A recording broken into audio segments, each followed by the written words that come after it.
주간 위험도 평가 결과 종합적인 위험도는 전국 그리고 수도권에서 매우 높음, 비수도권에서는 중간으로 평가하였습니다. 비수도권의 위험도는 이전의 높음에서 다시 한번 한 단계 하향된 것입니다. 재원 중인 위중증 환자는 좀 증가하였지만 병상 확충으로 인해 전국 중환자실 병상 가동률이 수도권, 비수도권 모두 2주 연속 감소하였습니다. 의료 역량 대비 발생 비율도 감소하였고 특히 수도권은 11월 4주 이후 처음으로 100% 미만으로 내려오게 됐습니다. 재원 위중증 환자 수는 12월 29일에 최다 발생을 기록하였으나 최근 신규 위중증 환자의 감소세에 힘입어서 향후 감소세로 전환될 것으로 이렇게 예상하고 있습니다. 주간 일평균 확진자 수는 12월 4주까지 3주 연속 6,000명대였으나 12월 5주차에는 4,000명대로 감소하였고 사망자 수도 11월 이후 처음으로 감소되는 양상을 보이고 있습니다. 검사 양성률 역시 2주 연속 감소하였습니다. 다만 오미크론 변이 검출률이 지속적으로 증가하고 있습니다.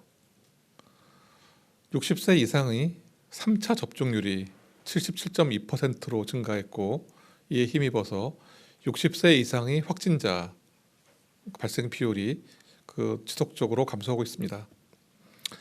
이상의 상황을 검토해서 지난 1월 2일 일상회복지원위원회 방역의료분과에서 다음과 같은 의견이 제시되어 이를 말씀드리겠습니다.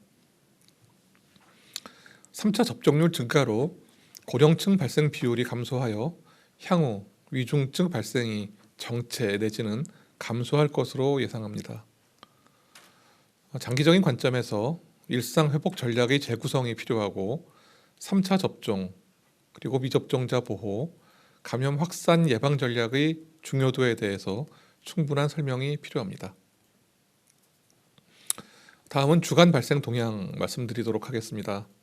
12월 26일부터 1월 1일까지 최근 1주간 일평균 재원 중인 위중증 환자 수는 1,054명으로 소폭 증가하였지만 사망자 수는 449명으로 단계적 일상 회복을 시행한 11월 1일 이후에 9주 만에 처음으로 감소하였습니다.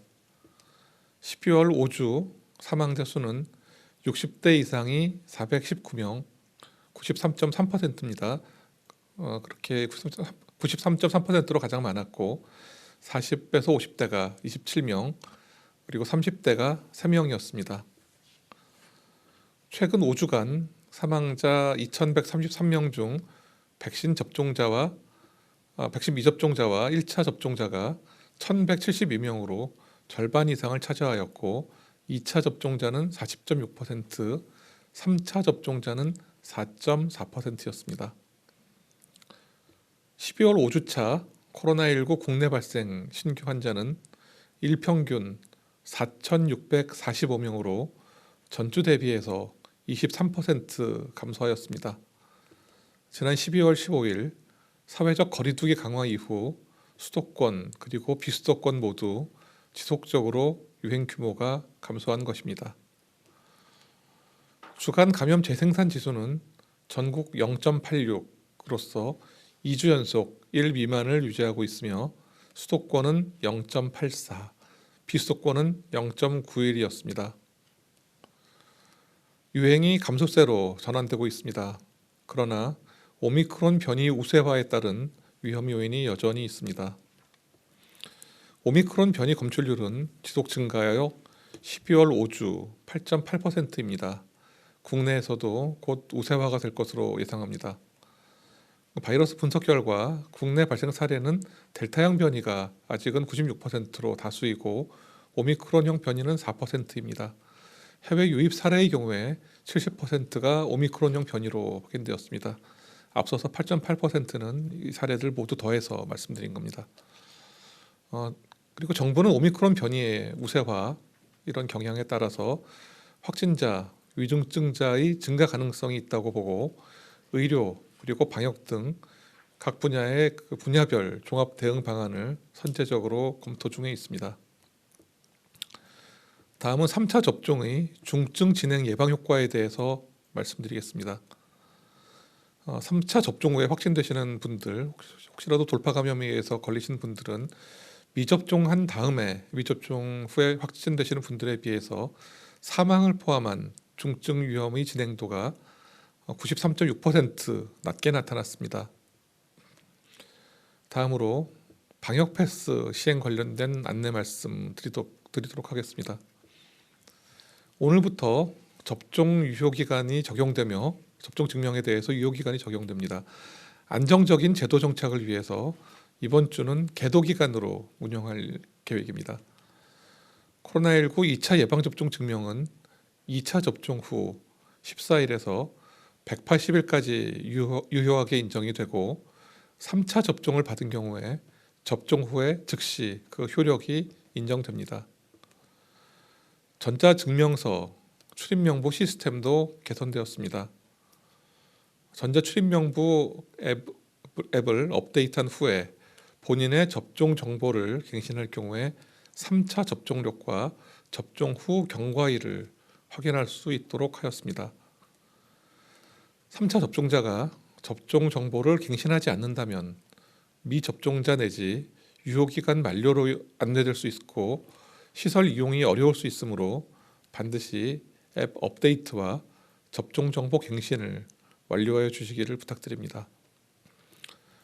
전자출입명부 앱에 그 QR 코드를 스캔하면 소리로 이용자의 접종 상태를 안내드립니다.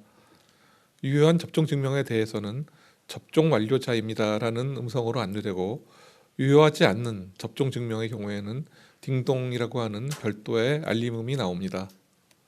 이런 알림음이 날 경우에는 시설 관리자는 이용자의 예방접종 증명서, PCR 음성 확인서, 격리 해제 확인서 또는 예외 확인서를 육안으로 확인하여 주시고 별도의 유효기간 표시가 없는 종이 증명서나 스티커의 경우에는 유효기간 내의 것인지 확인하여 주실 것을 부탁드립니다. 18세 이하 연령의 경우에는 확인서 없이 시설 이용이 가능합니다. 시설 관리자로부터 신분증 제시를 요청받으실 경우에 그 신분증 제시를 통해서 그 18세 이하임을 확인받아 주시면 되겠습니다. 지금 오미크론 변이가 전 세계적으로 확산되고 있습니다. 우리나라에서도 곧 우세화가 될 것으로 예상하고 있습니다. 그런데 이 오미크론 변이는 델타 변이와 비교해서 전파력과 유중증률에 큰 차이가 있습니다. 이런 병원체의 특성 변화에 따라서 방역 체계도 변화가 불가피하고 지금 이를 준비 중임을 어울러 말씀드립니다.